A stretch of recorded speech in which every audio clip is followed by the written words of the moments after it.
100 years separates their reigns. Different eras, different societies, almost different worlds. Two women, Elizabeth and Victoria. Two queens who have steered their course through periods of extraordinary change. In the British monarchy's 1,000-year history, their like has rarely been seen. Their longevity is unrivaled. On the 9th of September, Queen Elizabeth II will become the longest reigning monarch in British history. She will break the record set by her great-great-grandmother, Queen Victoria, who was on the throne for 63 years and 7 months. Yet they became monarchs unexpectedly at a young age. Neither Queen Victoria nor Queen Elizabeth were born to be queen, and indeed, there was no great expectation that either of them would be. I think certainly we'll look back and say there's been the biggest changes in society under these two female monarchs. I think history will look back on them both and compare them because it's really so incredibly unique. And both of them symbolize their country, and that's what's so wonderful about monarchy. It is a symbol above politics. But what does it take to be a monarch who defines an era? One who has the power to capture the hearts and minds of people at home and abroad. She's just brilliant. At her age, to be still doing things like this, it is just fantastic. I never really got this whole Queen thing, to be honest. I really didn't. But I've got it now, and I just... Okay, sorry, I posted on Facebook that I've fallen in love with the Queen. As the Queen reaches this milestone, we look at the long reigns of two extraordinary women and ask how they've managed to provide such enduring stability in an ever-changing world.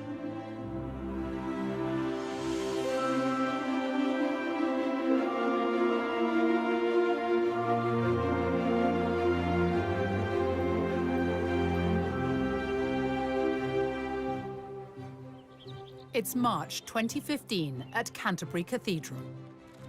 And here she is, Elizabeth II, the face of the modern monarchy. She's here to unveil statues of herself and her husband, Prince Philip. Immortalized in stone next to Queen Victoria and Prince Albert, in this, the year Elizabeth becomes the longest reigning monarch. Nobody expected that. On April the 21st, 1926, a child was born to the Duke and Duchess of York, Elizabeth and Prince Albert, who was the second son of King George V. Elizabeth Alexandra Mary came into this world a princess. Her popular uncle, the Prince of Wales, was next in line to the throne, followed by her father. So no one ever expected that one day Elizabeth would become queen. And she certainly wasn't born in a palace. In fact, she was born right here. On Bruton Street in Mayfair, now a restaurant. A plaque is the only reminder that before the bombings of World War II, Elizabeth's home stood on this site. And here they are, the family at their home in 1927, and Nanny and baby Elizabeth. The young princess was expected to lead a relatively quiet life away from the full glare of the monarchy, which is just what people thought at the birth of another royal infant. Victoria was born in a palace, Kensington Palace, on May the 24th, 1819. At birth, she was fifth in line to the throne. And even though her mother was fiercely ambitious, no one could have known that Victoria was destined to become queen. She too was raised quietly, away from court, under the care of her strong-willed German mother, Victoria Maria Louisa, the Duchess of Kent. Here she is, Victoria. Victoria herself. Victoria spent her childhood here in Kensington, and she said herself, "I had a very unhappy childhood." And she was also a long way from the throne. No one thought she'd ever come anywhere near it. Basically, when she was born, she was intended to be married into other royal families, a very minor royal, so no one thought anything much of it. By her own account, Victoria was brought up very simply here in a suite of rooms on the first floor of Kensington Palace. It was a privileged but isolated existence. What we do know is that she remembered later on this terrible, oppressive, melancholy childhood.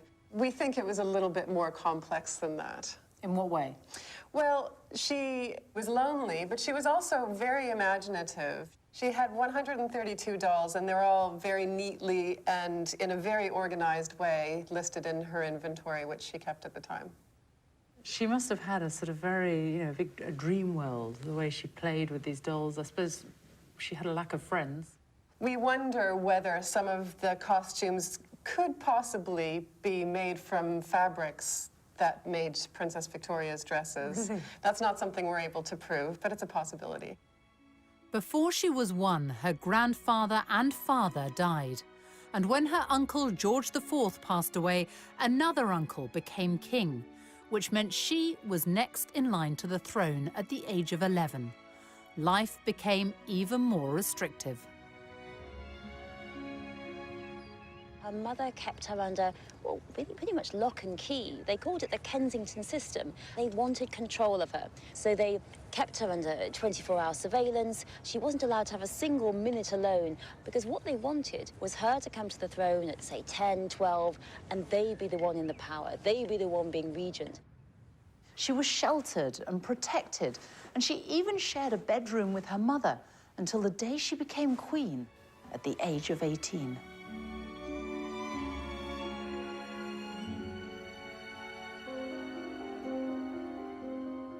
In stark contrast, Elizabeth's early life was happy and carefree. She had the constant companionship of her younger sister, Princess Margaret. Princess Margaret. We four. They had the common touch. They had ordinary Scottish nannies. Scottish nannies looking up. Boba MacDonald taught her how to iron the wrapping paper of her presents and put it away in a drawer so that she could reuse it. But she went on the bus, she went to the museums, and all the time, in those early years, she was just being prepared for the life of a young lady of the middle to upper classes. But all that changed suddenly in 1936. It was the year of the Three Kings. In January, King George V, Elizabeth's grandfather, died. Her uncle took the throne as King Edward VIII, but his reign lasted just 325 days. He abdicated in order to marry the twice-divorced American Wallis Simpson. By December that year, Elizabeth's father was king.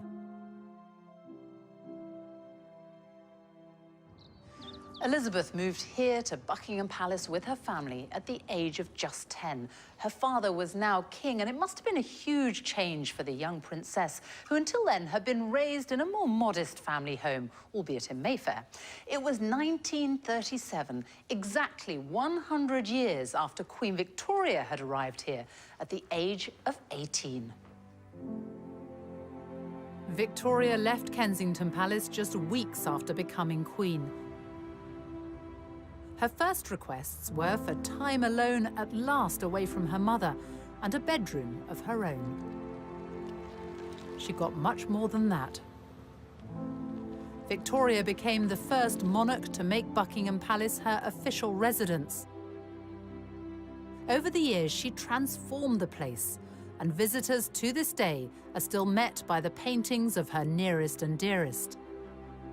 How much did Queen Victoria change Buckingham Palace, and why?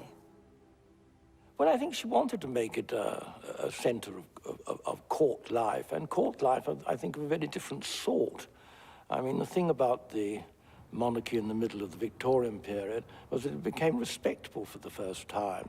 And really, this was a palace which was going to house a court which was the epitome of the kind of new morality of the family and of society.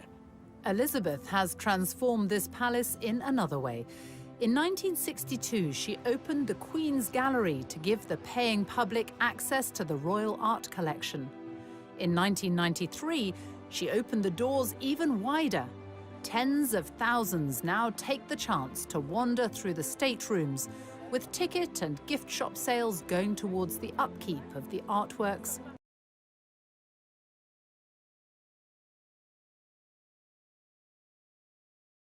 Guests are invited to a reception at Buckingham Palace for the Queen's Award for Enterprise, now in its 50th year. And each guest is greeted personally. It means a huge amount to these businesses. You could be in China, you could be in India and Brazil. People will see the emblem of these awards and they will know that you've got that because you're a very successful British business, and it actually then leads to more business, which is great news for Britain. It's such a boost to me personally, to my confidence as a businesswoman, but obviously to the business. I've met so many fantastic other businesses, so I look forward to a lot more business networking as well. The questions she was asking tonight were quite interesting. They were very business orientated, and she obviously knows what's going on, which is great, you know.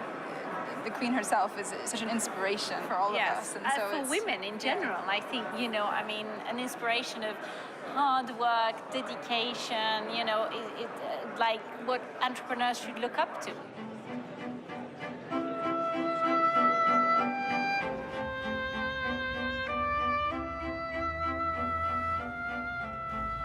Buckingham Palace, it's such an iconic building. It's hard to imagine that it hasn't always looked like this. But Queen Victoria wanted to extend the palace, and so she sold Brighton Pavilion to pay for it and added on this whole frontage, everything you can see now, including, of course, one of the most famous balconies in the world. Here's Victoria in 1893, first photographed on the balcony. And Elizabeth, her great-great-granddaughter, making her debut as a baby. Across time, the balcony became a sort of rallying point for the nation. No more so than in May 1945, when war in... as Elizabeth stood proudly by him in her uniform.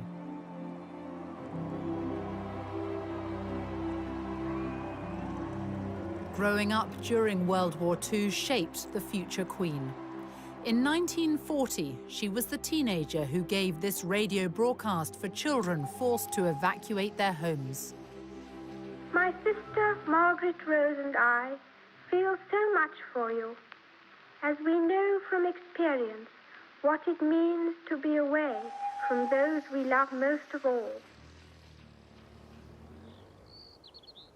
You would have thought that the royal family would have been moved a long way away to safety, but instead the princesses came here. They lived here in Windsor Castle for much of the war, and the castle was stripped of all its finery. The paintings were removed and hidden in caves in Wales and other places. And it was a very much diminished castle, except for the magnificence of the buildings. There was a big air raid shelter built under one of the towers, which no one liked using, but they did when the air raid sirens sounded. As the bombing raids of the Blitz hit, it was suggested that the princesses should be evacuated, to which the Queen Mother had an immediate reply. She said, "The children would never leave without me. I would never leave without the king, and the king will never leave." Indeed, in September 1940, the king and queen were very nearly killed when a German bomber flew up the Mall and dropped its bombs directly on Buckingham Palace.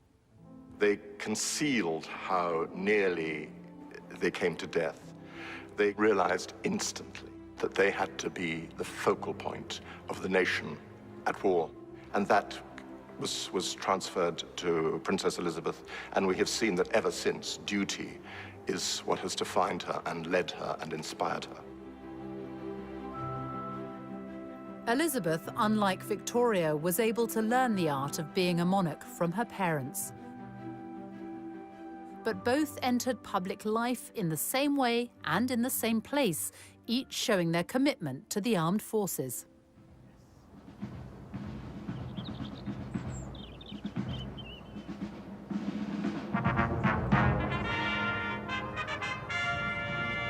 Queen Victoria came came here to Windsor Castle to review her troops for the first time when she was just 18.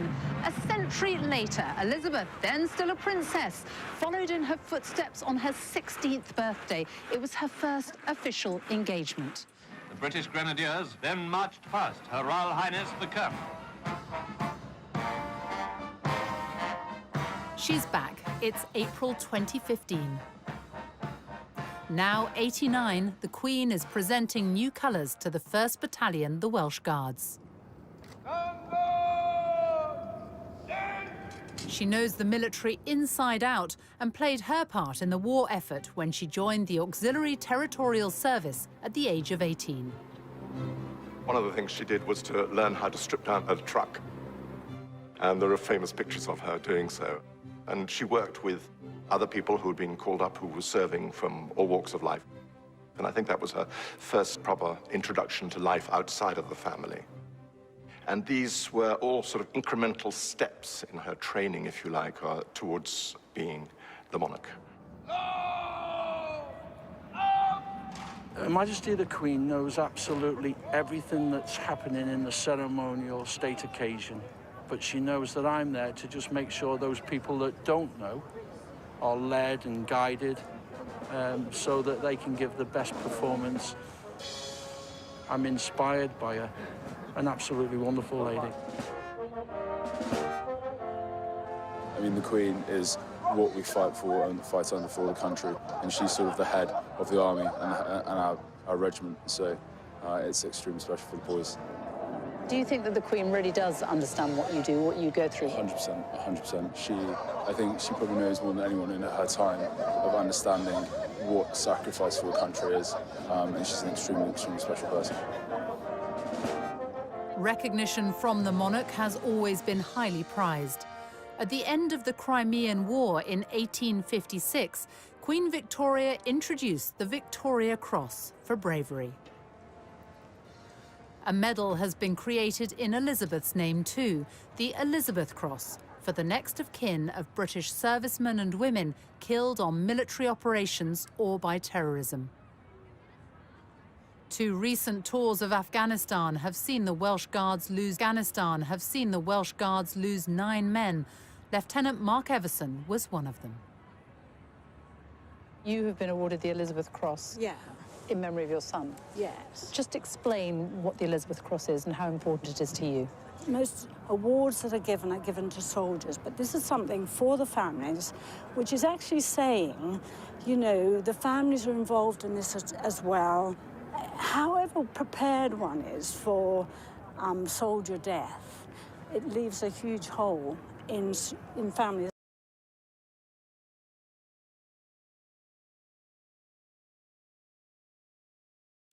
This memory, this little cross signifies that, really. Elizabeth is the daughter, mother and wife of military men.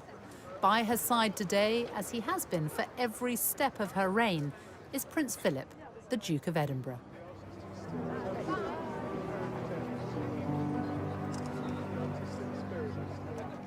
They got to know one another in 1939, as Elizabeth accompanied her parents on an official visit to the Royal Naval College, Dartmouth.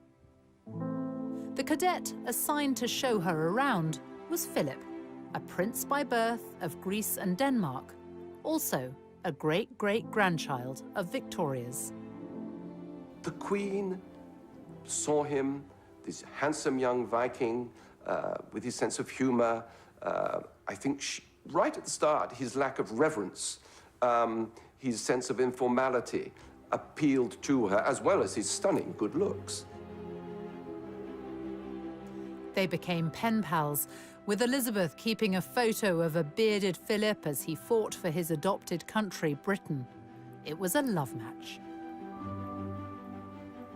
And in 1946, after a holiday at Balmoral, they got engaged, and though secretly, because the King and Queen asked them to postpone the public announcement until the following year. The royal family and Princess Elizabeth's fiancé have permitted these special film studies to be made in response to the rapidly mounting worldwide interest in the forthcoming royal wedding on the 20th of November in Westminster Abbey. I am Alexandra Mary. Take thee, Philip, Take thee, Philip, To my wedded husband. to my wedded husband. To have and to hold. They wed when Elizabeth was 21.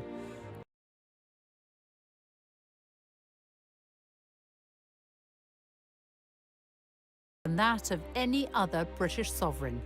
It's a cornerstone of Elizabeth's reign. As she's said in several tributes to him, he is the rock on which her work as a monarch has been based.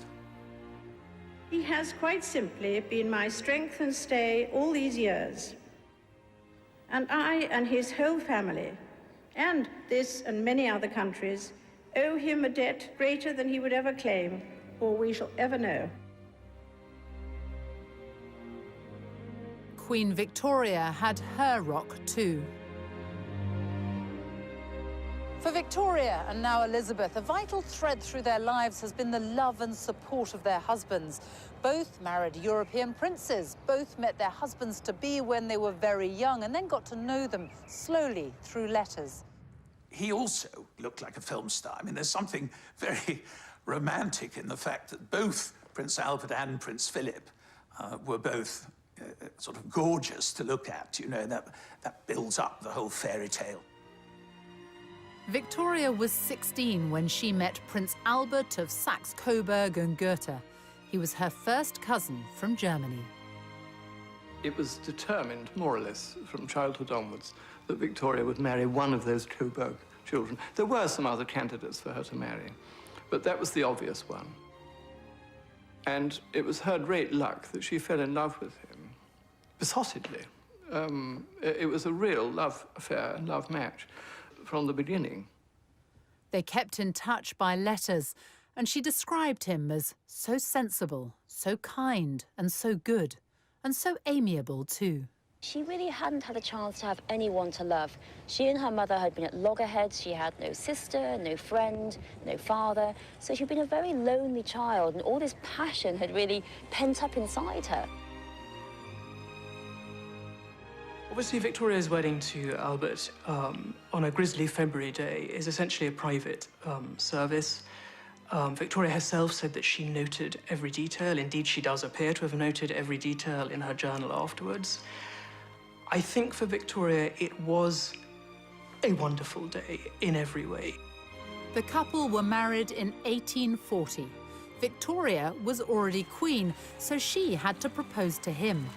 They went on to have 9 children. Albert brought an experience of the world Victoria had never known.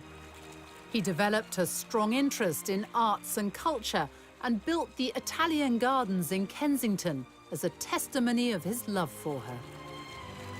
She rejoiced in her marriage to Albert, and it had for her a significance only rivaled by her coronation day. Victoria's coronation came after the death of her uncle, William IV.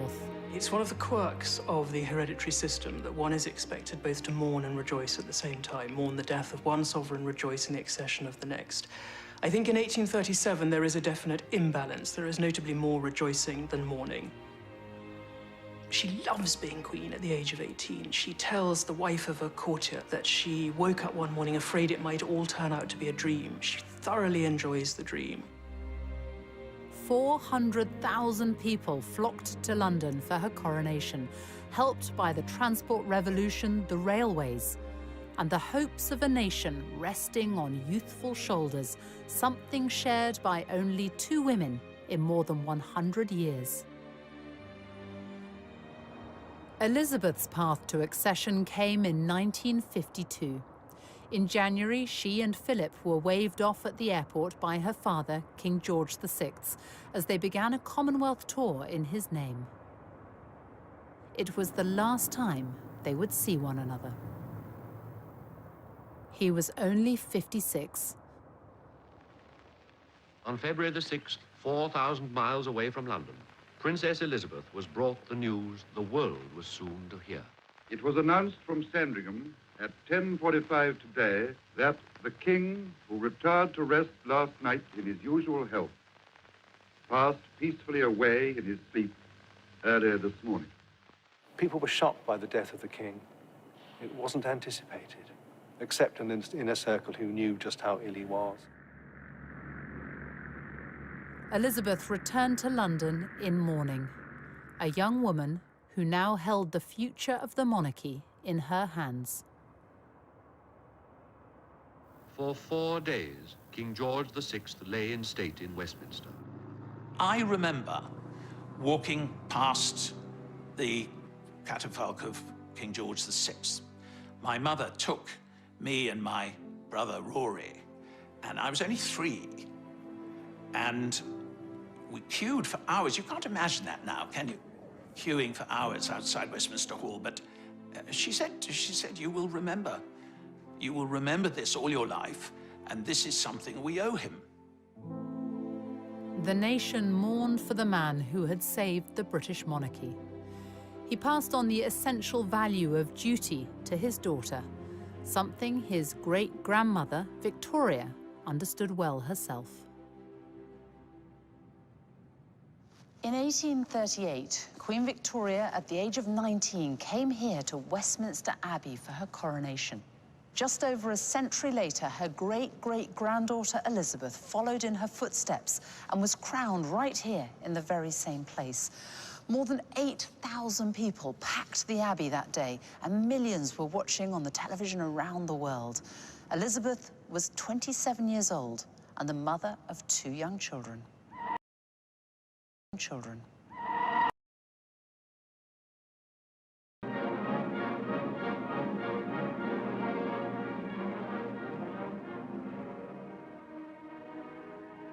How was Elizabeth received at the coronation? We all became romantics on a huge collective scale.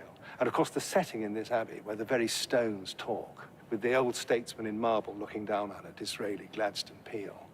We were right in the middle of this wonderful combination, which the Brits pride themselves on, or did, of juxtaposing tradition and modernity and making the two work together. But above all, the young woman sitting just over there.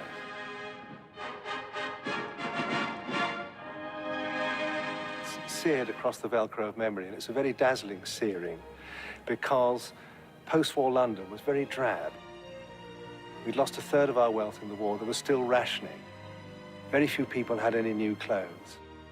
And yet suddenly, in amidst this heroic drabness, there was the starburst of the coronation of the new, beautiful young queen.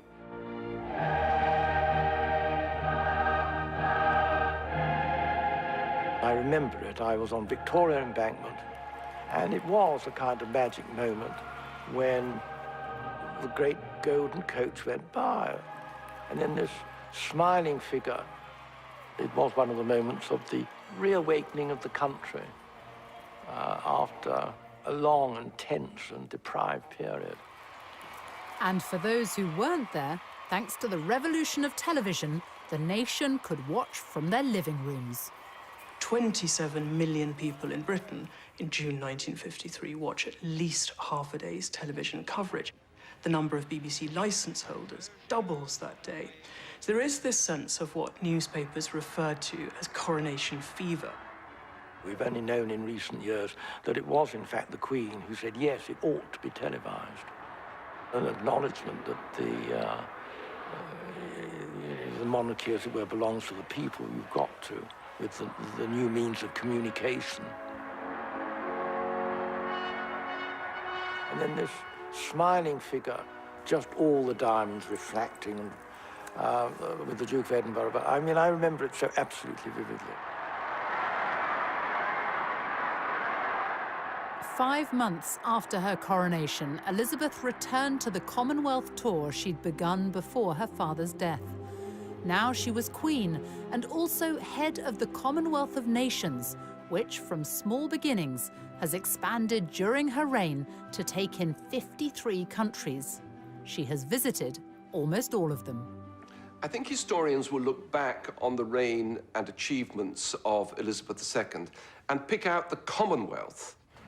The Commonwealth is a real family, so successful that countries that are not former British colonies have asked to join and been allowed to join.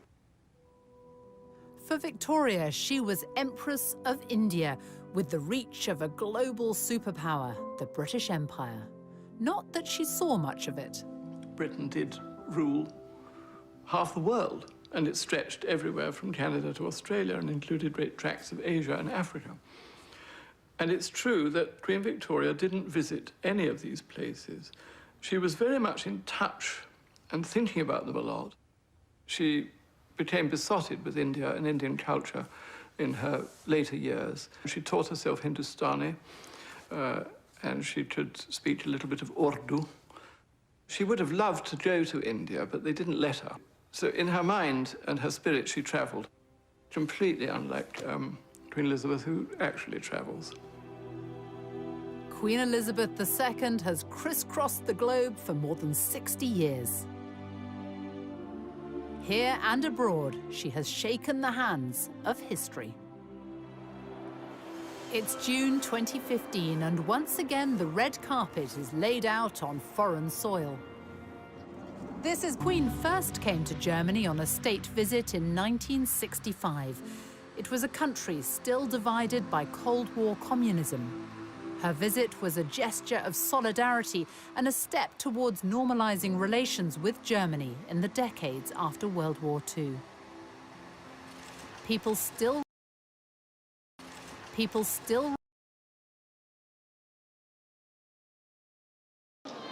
For my husband and me, it is a deeply moving experience to be with you here in this courageous and famous city.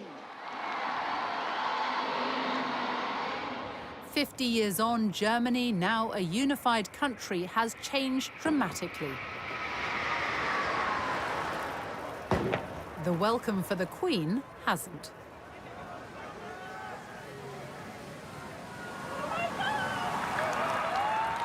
Wherever the Queen goes, she brings with her a sense of occasion, and there's been real excitement here in Germany in the run-up to this visit. She's on every front page today, and the papers are full of what to do, what to wear if you meet her.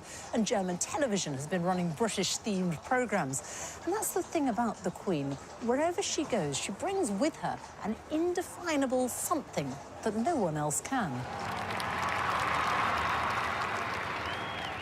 The Queen is our big differentiator in the eyes of many of our foreign partners and friends. They deal with other governments, they deal with other heads of state, but the Queen is something completely unique. And you see that in the reaction of the crowds lining the streets.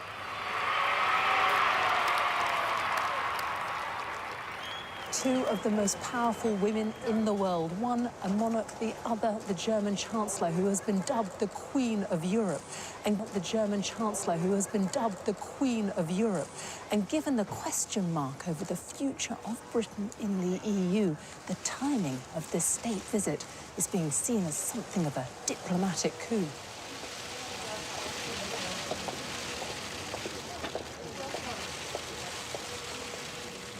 I think for many people, for many different reasons, this is a very important visit, a very important moment, and it brings Britain and Germany closer together at a time which is, for us, actually very important for there to be good and close relationships.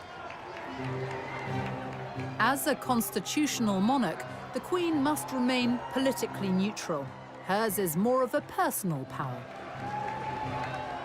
Arriving at the state banquet, she is wearing Queen Victoria's rubies as she delivers words echoing a lifetime of experience. We know that division in Europe is dangerous and that we must guard against it in the West as well as in the east of our continent. That remains a common endeavour. Flying the flag for the United Kingdom at the British ambassador's residence in Berlin. Every year, a garden party is held to honour the Queen, but this is the first time she and the Duke of Edinburgh have actually been able to attend. The interest in Germany in the Queen is already big. People have been thinking about the institution of the monarchy and about the overall relationship between Germany and the United Kingdom. In diplomatic speak, we'd call it soft power. It's what the Queen stands for. It's the values that she embodies, and that has deep impact. There's all those disputes we do have at the moment in Europe about Britain and Europe and the rest of the world. So it's important that we do have this unifying personality she's there and she stands for something and a value that is not changing. And so it's like an authority. You know, all the emotions here at this garden party that show that there's a very strong belief in Germany that please stay in the EU, we need you. Very smiley and talkative, actually. Yeah, and I never really got this whole Queen thing, to be honest. I really didn't. But I've got it now, and I just... Okay, sorry, I posted on Facebook that I've fallen in love with the Queen.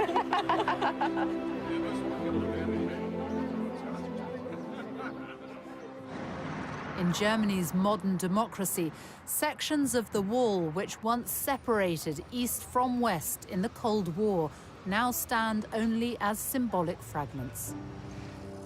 And this is a country which remembers its deeper past, those who were killed in one of the most dreadful persecutions in history.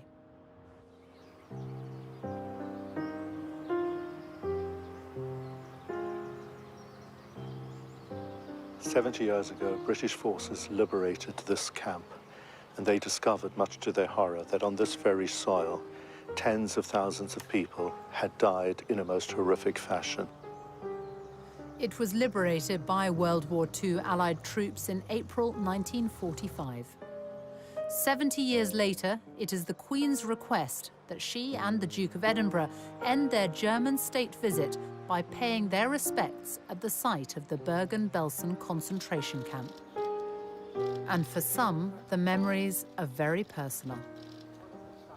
To me, it was just one huge horror story. How any human beings could treat other human beings in this way. Just incredible. I don't think there was a sort of screaming of joy because everybody thought we must be dreaming. We hear an English voice. What, you know, that wasn't what we were preparing us for. We were preparing us to die.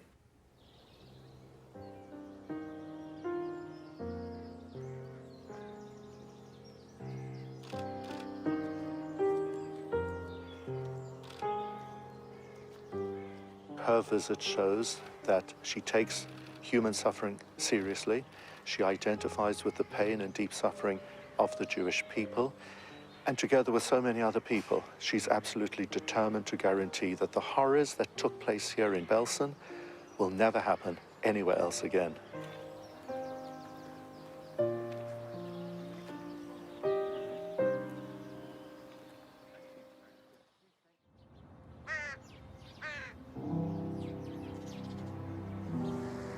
In Britain, religion and the monarchy are forever intertwined.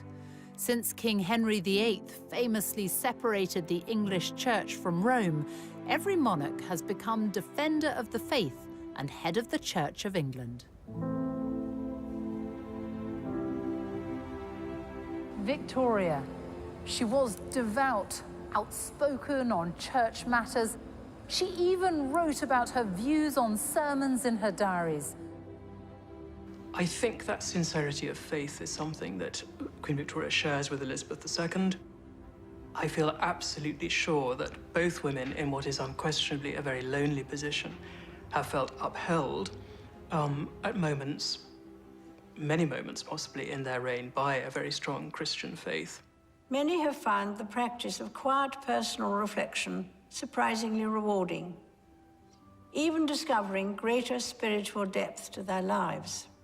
In her Christmas broadcasts, she talks often about how the teachings of Christ are what inform and inspire her.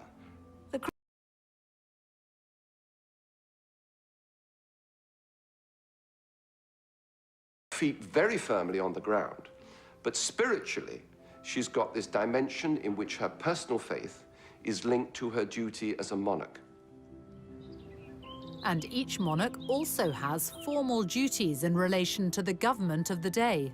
It was during Victoria's reign that political power moved away from the sovereign, but she still kept a keen interest in the details of political life, as does Queen Elizabeth, who at the start of her reign decided to change the monarch's regular meetings with the Prime Minister into a weekly affair, the audience. When Parliament sits, the Prime Minister arrives for their regular meeting, where the Queen has what's been described as the right to be consulted,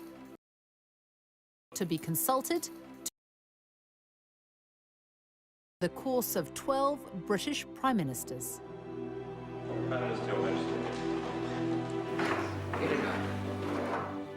Her first PM was Winston Churchill, who'd known Elizabeth since she was a child and was the only elected Member of Parliament under both Victoria and Elizabeth. Well, Churchill was in love with her. There's no other way of putting it. A member of his private office said that he was dotty about her and felt very protective of her and wanted to ease her into the duties of monarchy. And she receives the red boxes daily, containing cabinet and foreign and Commonwealth papers. She's been terribly well informed. When you think about it, the first weekly intelligence summary she got from the Joint Intelligence Committee in February 1952 would have had at least a section on it, I'm sure, of Stalin's capabilities and military intentions. Can you imagine it? The long reigns of Elizabeth and Victoria mean they have had to steer their way through periods of extraordinary change. Queen Victoria's reign saw the Industrial Revolution, economic progress, and the growth of the British Empire. Scores of grand buildings went up during the Victorian age, many of which are still with us today, like this one, the Victoria and Albert Museum. It houses one of the largest collections of decorative art and design in the world.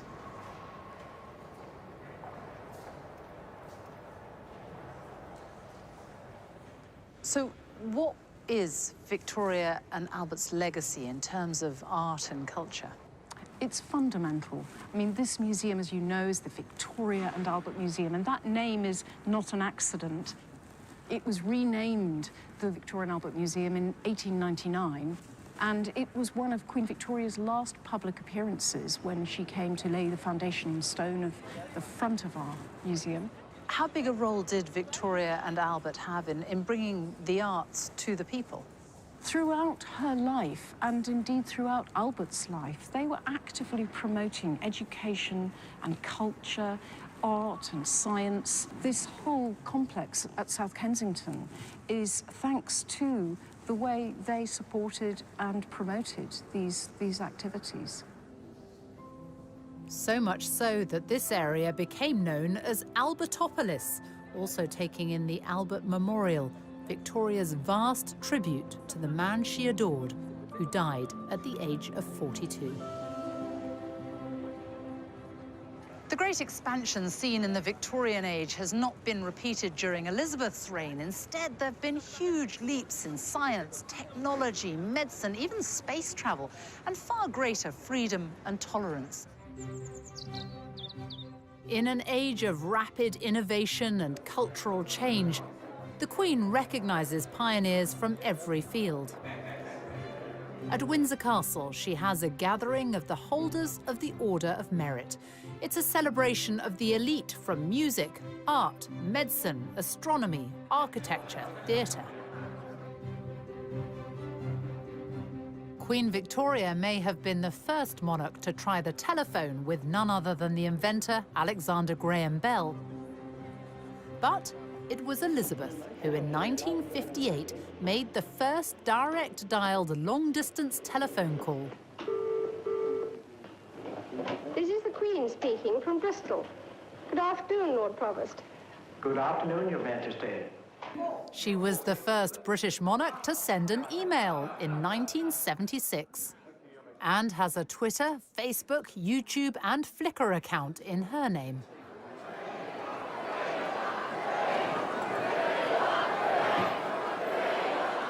In the monarchy's 1,000-year history, only 2 British sovereigns have marked their silver, golden and diamond jubilees. Victoria and Elizabeth. To mark her 60 years on the throne, Elizabeth chose to be photographed in front of the Queen Victoria Memorial with the diamonds worn by Victoria more than a century earlier. And if a Jubilee celebration is a test of popularity, it's one the Queen easily passed. hundreds of thousands turned out to celebrate. Her speech that year seemed to recognize her unique place in the world. I have been privileged to witness some of that history, and with the support of my family, rededicate myself to the service of our great country and its people, now and in the years to come.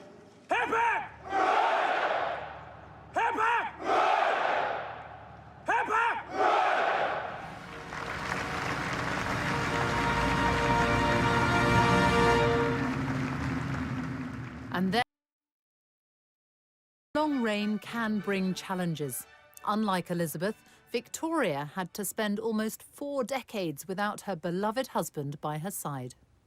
Queen Victoria did flack after the death of Prince Albert, not for the rest of her reign, as some people mistakenly think. It was really for about 10 years that she was much more in retirement, and she worked all the way through it. I mean, there's a fantasy that she was just lying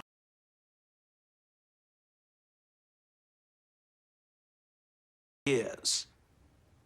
The politicians constantly feared, because she was so reclusive and shy and didn't like waving from balconies and didn't wear crowns, that somehow or another she was out of touch. And in a very mysterious way, she wasn't. In June 1897, Queen Victoria was persuaded to make an effort for her Diamond Jubilee. She was captured in this rare footage, and she had an empire to call upon. London had never seen anything like it. The Bengal Lancers, people from all over the world, African warriors, parading through the streets with all their wonderful costumes and uniform. It was partly a demonstration of this extraordinary political stability, that this institution, which had been so fragile in 1837, was now going stronger than ever in 1897, thanks to this very eccentric, clever but strange woman sitting in an open carriage riding through the streets of London in a black bonnet. The whole place was alive with excitement. Both Victoria and then Elizabeth came here to St. Paul's Cathedral to mark their Diamond Jubilees. For Victoria, who by then was 78, it was a rare public appearance. She was still mourning Albert decades after his death. And she was frail, too frail to climb these stairs and go inside.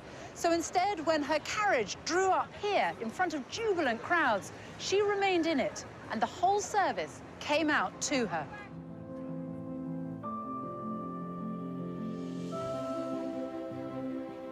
But we do know what Queen Victoria thought about her Diamond Jubilee. She wrote about it in her journals, and just a few years ago, Queen Elizabeth had them all put online. Victoria wrote, "A never-to-be-forgotten day. No one ever, I believe, has met with such an ovation as was given to me, passing through those 6 miles of streets, including Constitution Hill. The crowds were quite indescribable, and their enthusiasm truly marvelous and deeply touching. The cheering was quite deafening, and every face seemed to be filled with real joy. I was much moved and gratified."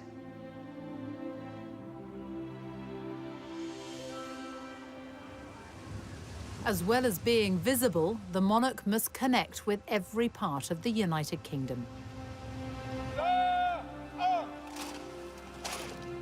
Today, the Queen, a direct descendant of Mary Stuart, Queen of Scots, arrives in Edinburgh for Holyrood Week. It starts with the ancient ceremony of the Keys, unchanged since Victoria's time. Well, it's a very significant process because it's the presentation of the city's keys to the monarch.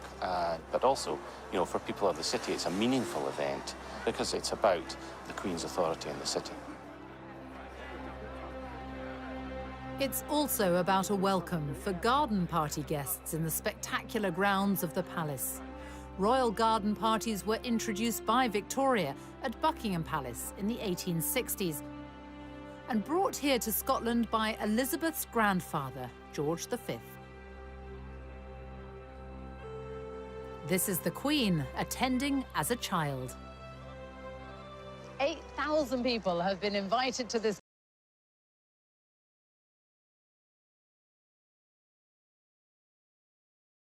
achievement and heritage.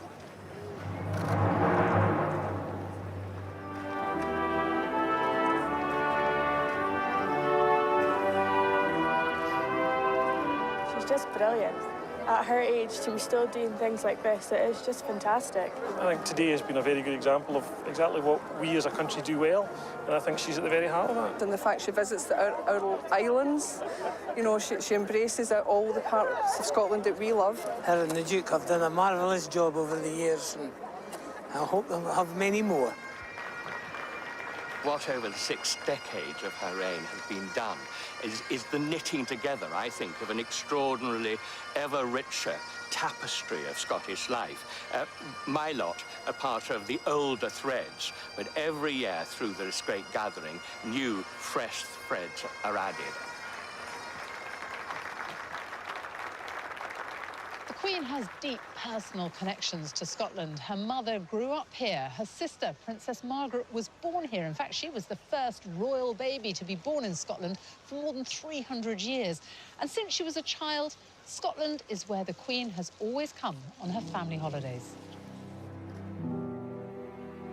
During late summer and autumn, the Queen still enjoys her longest spell of privacy in the place she's visited since childhood.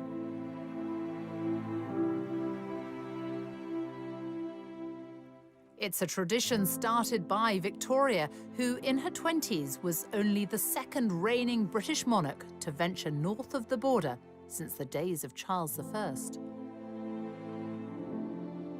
Queen Victoria and Prince Albert fell in love with Scotland. Prince Albert saw Germany in it. He was reminded of Germany.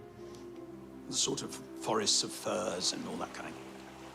Queen Victoria was privy to a kind of ordinary life up there that was more difficult in Windsor or in London. Victoria did deer stalking and watercolours and long walks in the heather and getting rained upon and all that.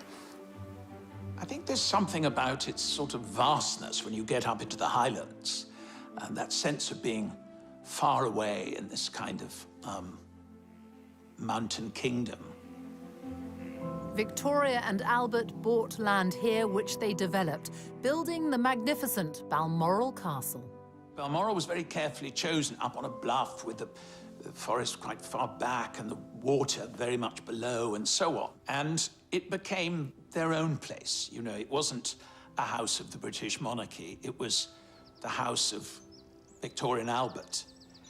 And that meant a great deal to her. The home lovingly designed by Albert for Victoria now belongs to Elizabeth.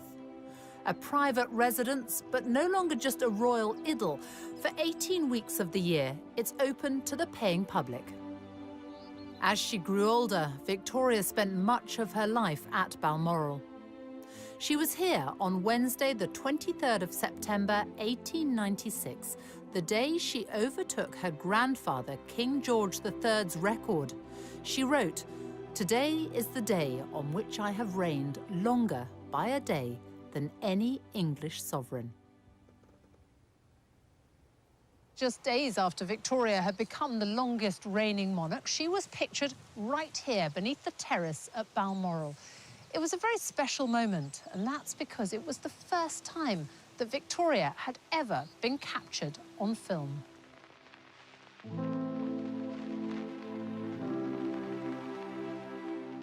Here she is, surrounded by dogs, children and grandchildren. Victoria, a focus of national unity, who chose to mark her momentous day quietly. Elizabeth will also be in Scotland, but will carry out some official engagements.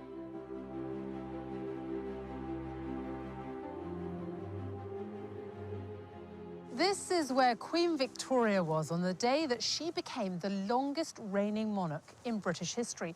And this is also where her great-great-granddaughter, Queen Elizabeth, will be when she passes that record on the evening of Wednesday, September the 9th. She will have been on the throne for 23,226 days. There'll be no fuss, no grand celebration. It's business as usual, we're told. But all the same, it is a remarkable achievement and something none of us will ever again see in our lifetime.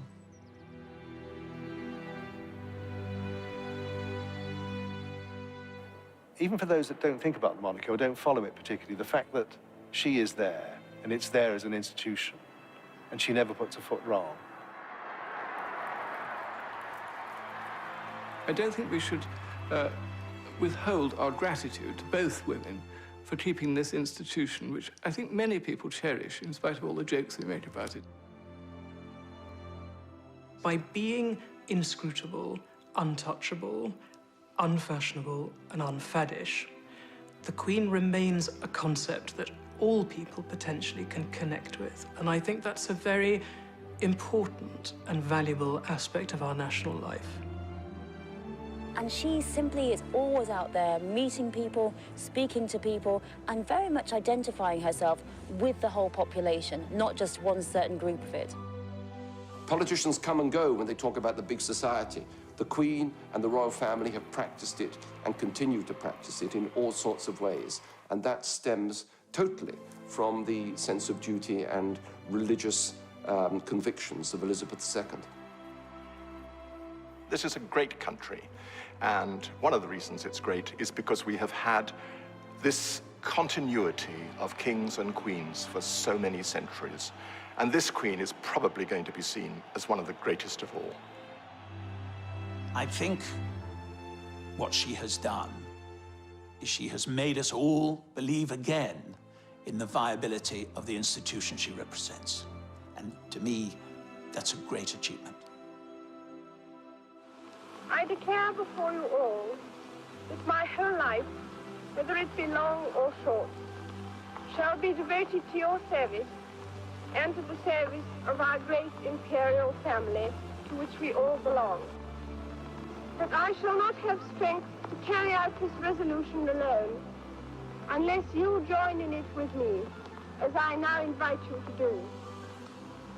I know that your support will be unfailingly given.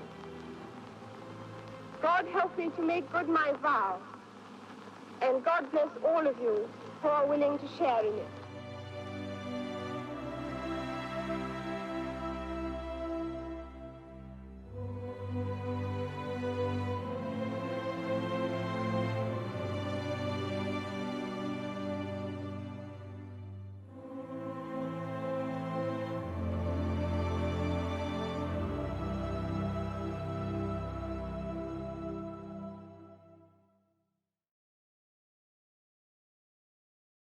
At home and abroad. She's just brilliant. At her age, to be still doing things like this, it is just fantastic. I never really got this whole Queen thing, to be honest. I really didn't. But I've got it now, and I just... Okay, sorry, I posted on Facebook that I've fallen in love with the Queen. As the Queen reaches this milestone, we look at the long reigns of two extraordinary women and ask how they've managed to provide such enduring stability in an ever-changing world.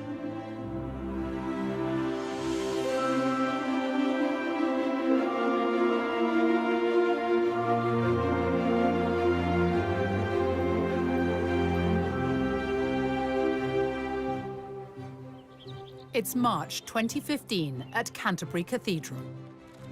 And here she is, Elizabeth II, the face of the modern monarchy. She's here to unveil statues of herself and her husband, Prince Philip. Immortalized in stone next to Queen Victoria and Prince Albert, in this, the year Elizabeth becomes the longest reigning monarch. Nobody expected that. On April the 21st, 1926, a child was born to the Duke and Duchess of York, Elizabeth